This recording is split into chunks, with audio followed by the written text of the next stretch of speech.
কাকা আপনারা সৌদি আরব কোন উদ্দেশ্যে আইছিলেন? আমরা উমরা করবার আইছিলাম।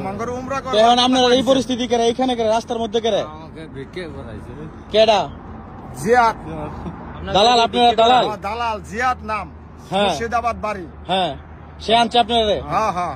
আন্যাহারে আঙ্গরে যখন জেল দিছে সেই সময় আঙ্গরে মোবাইল, পাসপোর্ট, ব্যাগ স্যাগ সব লইয়া পলায় গেছে আঙ্গরে ভালাই থিয়া।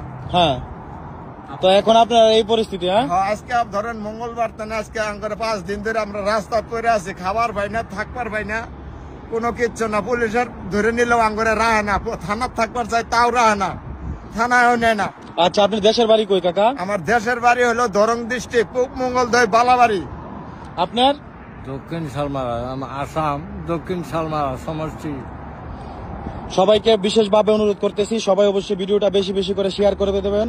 দেখতেছেন কাকারা দুজনেই মাজুর মানুষ, তাদেরকে আইনা তাদের সাথে অনেক অত্যাচার করা হয়েছে। তো অবশ্যই আপনারা দেখা বুঝতে পারতেছেন। আর এটা সৌদি আরব, ওনারা বর্তমানে আছে সৌদি আরব মদিনাতে। তো যদি ওনাদেরকে কেউ চিনে থাকেন অবশ্যই কমেন্ট বক্সে আইসা নক করবেন, এবং কি কমেন্ট বক্সে আমার হাতে দেওয়া নাম্বারটা থাকবে। সবাই প্লিজ একটু হেল্প করার চেষ্টা করেন, হয়তো ওনাদের একটু উপকার, আমাদের দ্বারা ওনাদের একটু উপকার হবে। তো এটাই আমরা চাই, যেন ওনারা ওনাদের বাসস্থানে ফিরে যাইতে পারে। সবাই সুস্থ থাকবেন, ভালো থাকবেন, আল্লাহ হাফেজ।